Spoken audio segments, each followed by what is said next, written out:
ஆணையும் பெண்ணையும் சமம் சொல்லியாச்சு. எஜுகேஷன் கொடுக்குறீங்க, சொத்தையும் அதே மாதிரி கொடுத்துட்டு போக வேண்டியதான். ஏன் மன கஷ்டப்போட கொடுக்குறீங்க? அப்ப எங்க மேல தப்பு கிடையாது, கேட்குற எங்க மேல தப்பு கிடையாது, கொடுக்குற உங்களோட எமோஷன்ல தான் தப்பு. குழந்தை பிறக்கிறதுல இருந்து லாஸ்ட் வரைக்கும் எல்லா சீரும் செய்யறாங்க. அப்புறம் சொத்துலயும் பங்கு கேட்பாங்களா சார்? என்னோட தம்பி வந்து என்னோட வீட்டுக்கு வரும்போது விருந்தாளியா வருவான், சீர்வரிசை கொடுக்கும்போது கடனாளியா வரான். நான் என்ன சொல்றேன்னா, நம்ம கேட்டு வாங்கினோம் அப்படின்னா அந்த இடத்துல வந்து ஒரு அன்பின் பால் வந்து கண்டிப்பா உடையுங்க. கடன் வாங்கி கூட செய்யக்கூடிய ஆண்கள் இருக்க மத்தியில சொத்தை பிரிச்சு கொடுத்துட்டா நான் செய்ய மாட்டேன்னு சொல்றது சரியான முட்டாள்தனம். சீர் செஞ்சு கடனாளி ஆனவங்களும் இருக்காங்களே. எங்களுக்கு அதனாலதாங்க சீதனை வேணாம். கடனாளியா நாங்க யாரையும் மாத்த விரும்பல. கூட ஒரு நியாயமே இல்லை. கொஞ்சம் யோசிக்கணும்ல. அவங்களும் தம்பி இருக்கான், அப்பா அம்மா இருக்காங்க, எல்லாத்தையும் யோசிச்சு தானே நம்ம முடிவெடுக்கணும். சொல்றபடியே உங்க ஊர் பக்கம் சொத்தை பிரிச்சு வாங்கிக்கிறீங்க. அதற்கு பிறகு உங்க தம்பி சீர் கொடுக்க வரலன்னா என்ன பேசுவாங்க அந்த 15 பேர்? என்னுடைய தம்பி கேட்பான், நீ வந்து அவளுக்கு பணமும் கொடுத்துருக்குற, இப்ப நகையாவும் கொடுத்துருக்குற, இப்போ வந்து நீ திருப்பி சொத்தாவும் கொடுத்தேன்னா எனக்கு என்ன தருவ அப்படின்னு சொல்லி அவன் போய் அப்பா கிட்ட கேட்க கூடாது. அதுதான் நான் யோசிக்கிற விஷயம்.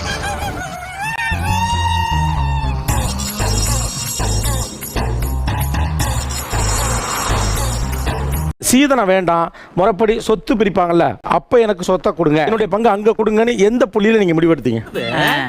அப்படி கேளுங்க சார். நான் ரியலைஸ் பண்ண பாயிண்ட் வந்து பார்த்துட்டேன் சார். எவ்வளவுதான் சீதனை கொடுத்தாலும் பின்னாடி சொத்துக்கு வந்து தான் நிக்கிறாங்க. அதுக்கு முதலையே பேசி இதே வாங்கி ஒன்னா முடிச்சிடலாம்.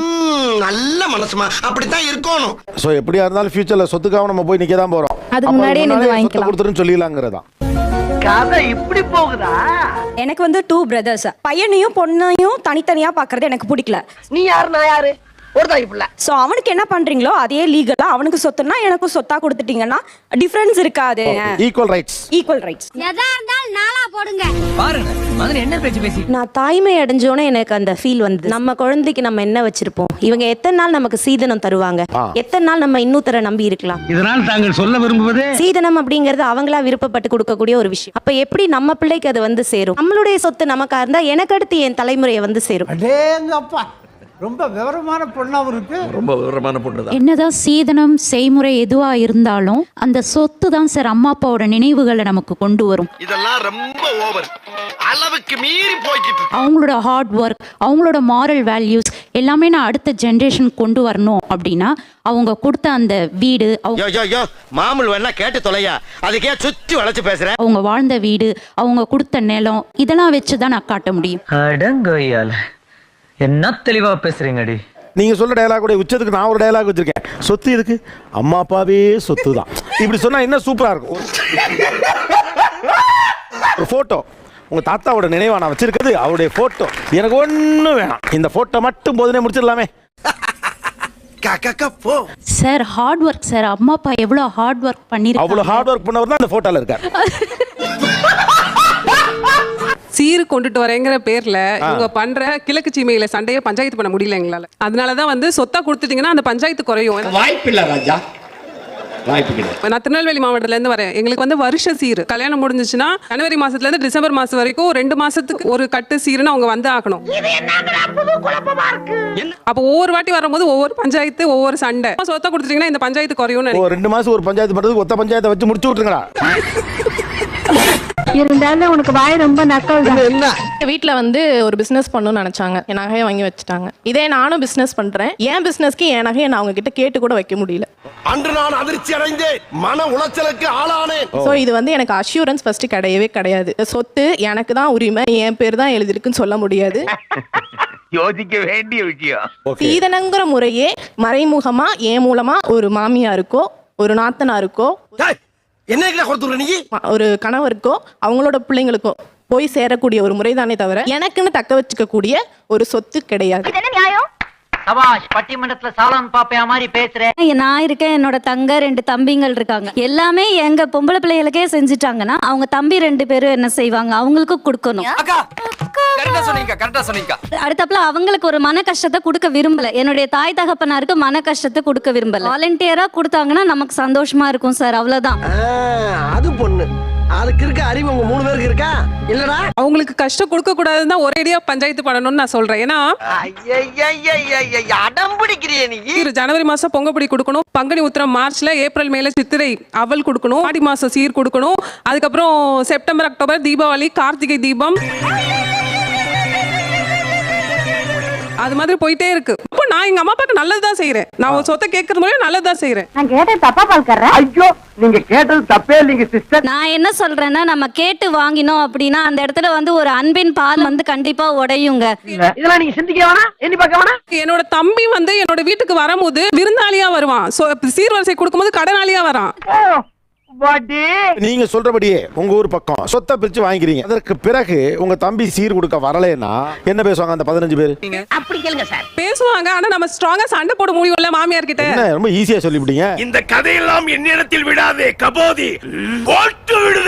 சொத்தை கொடுத்த பிறகு உங்க ஊர்ல சீதனை வைக்கல, முறை செய்யலைன்னா என்ன சொல்லுவாங்க? கண்டிப்பா பேசுவாங்க. ஆனா நம்ம அதை வந்து மேனேஜ் பண்ண முடியும்னு நான் சொல்ல வரேன். இதை நான் நம்பணும். என்ன திமிரு இருக்கணும் உனக்கு. உங்க மாமியார் அப்ப என்ன சொல்லுவாங்க? கண்டிப்பா பேசுவாங்க. சரி, இப்போ நண்டு தானா வந்து வலையில விழுகுது, வர்றது வாயில போட்டுற வேண்டியது. இப்போ இவங்கள கூட விட்டுருவோம். உங்க வீட்டுக்காரர் என்ன சொல்லுவாரு? தெரியல. சரி, இதெல்லாத்தையும் விடுங்க. நீங்க ஃபோன் பண்ணி உங்க தம்பி கிட்ட என்ன சொல்லுவீங்க? இன்னைக்கு பூரா விட மாட்டான் போட்டுருக்கேன். செய்ய வேண்டியது வந்து செய் அப்படின்னு சொல்லுவேன். மேபி செய்ய வேண்டியதா அம்மா இப்படி என்ன கிளம்ப வேண்டியதானே. சொத்துன்றது நம்ம அம்மா அப்பா கிட்ட இருந்து வாங்குறதுங்க சார். அண்ணன் தம்பி செய்யறது கடமை, அது செய்யணும். ஆடி வருஷ, தீபாவளி வருஷ, பொங்க வருஷ, சீமந்தம், பிரசவம், காது குத்து, கர்மாந்திரம் 1008 இருக்கு. இதெல்லாம் எவன் செய்வான்? இது வந்து உரிமை சார். இன்னொரு வாட்டி சொல்லுங்க. ஆக மொத்தம் நீ பண்ணிதான் ஆகணும், அதானே? பண்ணிதான் ஆகணும். கொடுத்துதான் ஆகணும். குடுக்கலாண்டி, எது எது குடுக்கணும்னு ஒரு முறை இருக்குல்ல. சார் இது பேராசை சார். என்னை பொறுத்த வரைக்கும் ரெண்டையுமே வேணும்னு நினைக்கிறாங்க. போடி போடி பேராசை பிடிச்சவள. அண்ணன் தம்பி சம்பாரிச்ச சொத்தை நாங்க கேட்கல. அப்பா அம்மா கிட்ட இல்ல தாத்தா பாட்டி அவங்க வழி வந்த சொத்தை தான் நாங்க கேட்கறோம். கேப்பையா கேப்ப, நான் கேனப்பையில இருந்தா கேப்ப. உங்களுக்கு ஏதாவது கஷ்டம்னா நாங்களும் போய் அவங்களுக்கு செய்வோம். அத்தை செய்வீங்க. சும்மா சொல்லாதீங்க. வாய் பிரியா இருந்தா வாயில வந்தது எல்லாமே பேசுவ நீ. எங்க அப்பா வந்து நான் காலேஜ் ஃபர்ஸ்ட் இயர் படிக்கும் போதே இறந்து போயிட்டாங்க. என்னை விட என் தம்பி 5 வயசு சின்னவன் தான். ஆனா அப்பா ஸ்தானத்துல இருந்து எனக்கு இது வரைக்கும் எல்லாத்தையும் செஞ்சுட்டு இருக்காங்க. நீதான்டா புள்ள. போயிட்டு அவங்க கிட்ட போயிட்டு சொத்தை பிரிச்சு கொடுன்னா நான் பிரிச்சு வாங்கிட்டு வந்துடலாங்க சார். நெக்ஸ்ட் அவன் முகத்துல எப்படி நான் முழிக்க முடியும்? அப்ப அந்த அன்புன்றது வந்து பிரிஞ்சு போயிடுது இல்லையா? அப்படி நல்லா உரைக்கிற மாதிரி இன்னொரு தடவை சொல்லுங்க. சொத்துன்றது அதை வச்சுதான் புகுந்த வீட்டுல நமக்கு ஒரு மரியாதையே இருக்கு. இந்த வீட்ல இருந்து வந்த பொண்ணு நல்லா இருக்கா, அந்த குடும்பத்தை நல்லா எடுத்து நடத்துறா, அது பொண்ணு அப்படின்னு தாங்க சார் பேசணுமே தவிர நம்மளோட சொத்தை வச்சு பேசக்கூடாதுங்க சார். அம்மா வீட்ல இருந்து என்ன எடுத்துட்டு வந்தான்றது கிடையாது. அதெல்லாம் அப்பப்ப அப்ரிஷியேட் பண்ணுவாங்க. நல்ல பொண்ணு, நல்ல மனசு இருக்கு, நல்ல குணம் இருக்கு. ஆனா அண்ணனுக்கு எவ்வளவு கொடுத்துருக்காங்க, மருமகளுக்கு எவ்வளவு கொடுத்துருக்காங்க, அதை மெஷர் பண்ணுவாங்க சார். என்னென்னமோ பேசுன பொண்ணு. இப்போ இதே மாதிரி நீங்க உங்க நாத்தனாருக்கு கொடுப்பீங்களா? கண்டிப்பா. சத்துல இருந்து நீங்க கொடுப்பீங்களா? சொத்து கொடுப்போம் சார், வாங்குவோம். அடி ஆத்தாடி அழுகுனி புழுக்குனி வாய திறந்தாலே போயிடி. கொஞ்சம் கூட ஒரு நியாயமே இல்லை. கொஞ்சம் யோசிக்கணும்ல. அவங்களும் தம்பி இருக்கான், அப்பா அம்மா இருக்காங்க, எல்லாத்தையும் யோசிச்சு தானே நம்ம முடிவு எடுக்கணும். இப்படி நீங்க பொறுப்பு இல்லாம இருந்தேன்னா கண்டிப்பா குடும்பம் உருப்படாது. எனக்கு இதையும் தா அதையும் தா எல்லாம் நானே வச்சுக்கிறேன், அப்பப்போ ஏதாவது செய்யறேன், அந்த மாதிரி இருக்கவங்க சொல்லு. இது நீ செருப்பு கட்டி அடிச்சுக்கலாம்பா. அசிங்கப்படுத்த அங்க சீதனம்லாம் கேட்கலைங்க சார். முடிஞ்சா செய்யட்டும், முடியலனா விடட்டும். அப்போ உங்க தம்பி உங்களுக்கு செய்யலன்னா உங்களுக்கு ஓகேவா? டேய் பெர்ஃபார்மன்ஸ் பண்ண வர்றா. பல்லு பல்லு செய்யல அப்படினாக்கா நாங்களே கூட செய்வோம். சரி தம்பியால செய்ய முடியல, நான் செய்றேன், அதை நீ செய்ய மாதிரி நான் சொல்றேன். தேவைப்படுதுல உங்களுக்கு. அட கொஞ்சம் சும்மா இருயா, மனப்பாடம் பண்ணி ஓட்டிக்கிட்டு இருக்கேன். நீங்க கொடுக்க சொல்ற அளவுக்கு சீதனம் தேவைப்படுதுல்ல. ஏன்னா அது அங்க குறை பேச்சு வரக்கூடாது, சண்டை வரக்கூடாது. நீதான் சொல்லிக்கிட்டு தெரியற. சண்டை வரக்கூடாதுன்னா எனக்கு சண்டையே வரக்கூடாது, நான் சொத்து மட்டும் வாங்கிக்கிறேன்னு சொன்னீங்க. இப்ப இதையும் சொல்றீங்க. சாக்கு போக்கு சொல்லி சமாளிக்கிறேன் நீ. சாக்கு போக்கு சொல்றது அண்ணன் தங்கைக்குள்ள சண்டை இல்ல, புகுந்த வீட்டுல கேட்பாங்களே என்ன செஞ்சாங்கன்னு, அதுக்குதான். நோ இதெல்லாம் சரியா வரும்னு எனக்கு தோணல. ஆனா நீங்க பாவம், உங்களுக்கு எதுவுமே தேவையில்லைன்னு நினைக்கிறேன். ஃபுல்லாவே உங்க வீட்டுல கேக்குறாங்க போல் இருக்கு. வீட்டுல நீங்க சொல்றது யார சொல்றீங்க? மாமியார. புரிஞ்சு போச்சுடா, புரிஞ்சு போச்சு. ஆணையும் பெண்ணையும் சமம் சொல்லியாச்சு. எஜுகேஷன் கொடுக்குறீங்க, சொத்தையும் அதே மாதிரி கொடுத்துட்டு போக வேண்டியதான். அதை தடுக்கிறதுக்கு உங்களுக்கு எந்த உரிமையும் கிடையாது. ஏன் மன கஷ்டப்போட கொடுக்குறீங்க? அப்ப எங்க மேல தப்பு கிடையாது, கேட்குற எங்க மேல தப்பு கிடையாது, கொடுக்குற உங்களுடைய எமோஷன்ல தான் தப்பு. இன்னொரு கொஸ்டினும் கேட்கலாம். கடன் வச்சுட்டு போனீங்களா கட்டுறீங்களா அப்படின்னு. எங்க வீட்டுல எல்லாம் கடன்லாம் நான் கட்டிருக்கேன். 3 லட்ச ரூபாய் நான் கட்டிருக்கேன். அப்படியா? ஆமா எல்லாம் நம்ம நடந்துக்கிற முறையை பொறுத்து தான். ஸோ வந்து நான் கடன்ல பார்ட்டிசிபேட் பண்றேன். ஸோ அதனால ஈக்குவலா நான் சொத்துலயே பங்கு கேட்கறதுக்கு எனக்கு உரிமை இருக்கு. Good answer. உன் அப்ரோச் எனக்கு ரொம்ப பிடிச்சிருக்கு. எங்க அப்பா இறந்துட்டாரு. அப்பா வந்து கொஞ்சம் கடன் இருக்கு. அந்த கடன் நான் தான் அடைச்சிட்டு இருக்கேன். இருந்தாலும் எனக்கு சொத்து வேண்டாம். ஒரு மனிதனுக்கு லட்சம் முக்கியம் இல்ல, லட்சம் தான் முக்கியம். அந்த சொத்தை வித்து கல்யாணம் பண்ணி கொடுத்தாங்க. இப்போ என்னோட மேரேஜ்க்கு லைக் ஜுவல் சேர்த்து நான் தான் பண்ணிக்க போறேன். என்னோட மேரேஜ் இருக்கிறது ஒரே ஒரு வீடு. அதிலும் நான் பிரிச்சு எடுத்துக்கிட்டேன்னா என் தம்பிக்காக என்ன இருக்கு? இவ்வளவு சின்ன பொண்ணா இருந்தாலும் எவ்வளவு அழகா பேசுது பாரு. குழந்தை பிறக்கறதுல இருந்து லாஸ்ட் வரைக்கும் எல்லா சீரும் செய்யறாங்க. அப்புறம் சொத்துலயும் பங்கு கேட்பாங்களா சார்? ஒன்றும் இல்லை, சொத்து இல்லாத வீட்லையும் சீர் செய்யறாங்க. ஜீரோல இருக்கவங்க கூட தங்கச்சி இருக்காங்க, கடன் வாங்கி கூட சீர் செய்யற நிறைய அண்ணன்களை நான் பார்த்திருக்கேன். நம்ம தாய் பிள்ளைங்களுக்கு இதெல்லாம் பிரிச்சு கொடுத்துடல. எல்லாத்தையும் பிரிச்சு கொடுத்துட்டா உனக்கு எனக்கு எதுக்குல இந்த இளவெல்லாம்? கடன் வாங்கி கூட செய்யக்கூடிய ஆண்கள் இருக்க மத்தியில சொத்தை பிரிச்சு கொடுத்துட்டா நான் செய்ய மாட்டேன்னு சொல்றது சரியான முட்டாள்தனம். என்னடா எகதாளமா பேசிட்டு இருக்க? அடிங்க. சீர் செஞ்சு கடனாளி ஆனவங்களும் இருக்காங்களே. எங்களுக்கு அதனாலதாங்க சீதனை வேணாம். கடனாளியா நாங்க யாரையும் மாத்த விரும்பல. சபாஷ், சரியான போட்டு. அம்மா அப்பாவோட சொத்து இருந்தா நாங்க வாங்கிக்கிறோம். சீரு அது இதுன்னு செஞ்சு நீங்களும் கடனாளியாக வேண்டாம். இருக்கிற எல்லாத்தையுமே ஒரு வரதட்சணை கொடுமைகளையும் கொண்டு போய் விட வேணாம். அத்தரத்திற்கு ரெண்டு பக்கமும் அடி என்பதை போல இருக்கிறது என்னுடைய நிலைமை. இப்ப சொத்துன்னு சொல்லும் போது நம்ம மதிப்பிடுறது வந்து நம்ம கிட்ட இருக்கிற நகைகளும் சேர்த்துதான். யாருமே வந்து மருமகளுக்கெல்லாம் நகையெல்லாம் போட போறது கிடையாது. மகளுக்கு மட்டும்தான் போடுவாங்க. அந்த விஷயத்தில் ஜாக்கிரதையாக நாங்கள் இருப்போம். இப்ப என்னுடைய தம்பி கேட்பான், நீ வந்து அவளுக்கு பணமும் கொடுத்துருக்குற, இப்ப நகையாவும் கொடுத்துருக்குற, இப்ப வந்து நீ திருப்பி சொத்தாவும் கொடுத்தேன்னா எனக்கு என்ன தருவ அப்படின்னு சொல்லி அவன் போய் அப்பா கிட்ட கேட்க கூடாது. அதுதான் நான் யோசிக்கிற விஷயம். நாட்டுல வயசுக்கு வந்த பொண்ணுங்களை பத்தி மட்டும்தான் கவலைப்படுறாங்க. வயசுக்கு வந்த பையங்களை பத்தி கவலைப்படுறதே இல்ல. ஒரு மேரேஜ் ஆயிட்டு நான் ஒரு இடத்துக்கு போயிடுறேன் அப்படின்னு சொல்லி நாளைக்கு அப்பா அம்மாவுக்கு ஏதாவது ஒரு ப்ராப்ளம், ஒரு உடம்பு சரியில்லை, என் தம்பி வந்து கரெக்டா வந்து நிக்க முடியும். ஆனா எல்லா பொண்ணுங்களும் போய் நிக்க முடியாது. இந்த கேஸ்ல இதான் முக்கியமான பாயிண்ட். வந்து நான் வந்து பாத்துக்கிறேன், நான் வந்து செலவு பண்றேன் அப்படின்னு யாராலும் சொல்ல முடியாது. அப்ப அப்பா அம்மாவை பார்க்கக்கூடிய வாய்ப்பு ஆண் பிள்ளைகளுக்கு அதிகமா இருக்கறனால அது ஈக்குவலா பார்க்க முடியாதுங்கறீங்க. ஆமா, எப்படி என் லாபகமான சிந்தனை. சபாஷ். இப்ப வந்து அவங்க சொன்னாங்க இந்த மாதிரி சொத்து வாங்கிக்கிட்டா நான் செக்யூர்டா ஃபீல் பண்ணுவேன் அப்படின்னு அவங்க சொல்றாங்க. அதுக்கு என்னப்ப? இப்ப நான் வாங்கிட்டு நான் டக்குன்னு எனக்கு ஒரு செலவு வந்துச்சு, நான் படிக்க வைக்கணும் குழந்தைங்களை, நான் செலவு பண்ணிட்டேன். இன்கேஸ் இன்னொரு ப்ராப்ளம் வருது, அப்ப யார்கிட்ட போய் கேட்பாங்க? என்னமா எனக்கு ஒரு செலவு வந்துருச்சு, நான் போய் கேட்கறேன் 1 lakh எனக்கு வேணும்னு கேட்கறேன். அவங்களால ஒரு 80,000 செலவு கொடுக்குறாங்க. மறுபடியும் எனக்கு ஒரு 1 lakh தேவைப்படுதுன்னா திருப்பி போய் நான் கேட்கலாம்.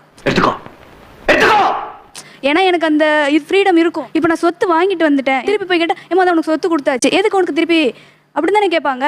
அப்படி சொல்லு. நாளைக்கு இவங்க இல்லைன்னா என் தம்பி வந்து எனக்காக நிற்பான். ஏதோ ஒரு ப்ராப்ளம் ஃபியூச்சர்ல வந்துச்சுன்னா, இப்போ நான் சொத்து வாங்கிட்டு வந்துட்டாதான் உங்களுக்கு வந்து செக்யூரிட்டி இருக்கும் அப்படின்னு நீங்க சொல்ல முடியாதுல்ல. இப்ப என்னமா சொல்ற? அம்மாவுடைய நகை இயல்பாவே பொண்ணுக்கு போகும். தாய்மாமா வரையில பாத்தீங்களா இல்ல? பாரதி ராஜா படத்துல 2 ஆட்டுக்குட்டி 4 ஆடு எல்லாத்தையும் கூட்டு வர்றாரு. என்ன எல்லாம் இதெல்லாம் கிடை. அதெல்லாம் ஓல்டு சப்ஜெக்ட்மா, அத விடு. கிடை எல்லாம் உங்களுக்கு தான். பாத்திரங்கள் யாருக்கு? உங்களுக்கு தான். அப்ப இந்த மூவபிள் எல்லாமே உங்களுக்குன்னு பழக்கிட்டதுனால நீங்கள் அதுக்கு பழகி இருக்கீங்க. குழப்பமா இருக்க, கொஞ்சம் புரியுபடியா சொல்றீங்களா? நகையை தாண்டி பெண்ணுக்கு நிறைய நிலம் வேண்டும். ரீட்டைல நம்ம வாங்க நகை இருக்குல்ல, அது பெரும் சொத்து நமக்கு, அது இல்லைன்னு சொல்லல. பட் நிலமும் பெரும் சொத்து. ஓஹோ, கதை இப்படி போகுதா? பெண்களின் பெயரில் நிறைய நிலம் வேண்டும். இதுதான் இந்த ஷோ அடிப்படையில் சொல்லக்கூடிய விஷயம். அப்ப அசையா சொத்தை ஹேண்டில் பண்ற புரிதல் நமக்கு வேணும். பஞ்சாயத்தை தூக்கி எறிஞ்சிட்டு நவீன உலகத்துக்கு வாங்கயா. பெண்களுக்கு நிறைய நிலம் வேண்டும். 1, சீதனத்தையும் வாங்கிட்டு அப்படியே சொத்தையும் வாங்கிடணும் அப்படிங்கிற லைனுக்கும் போயிடக்கூடாது. 2, நன்றி வணக்கம்.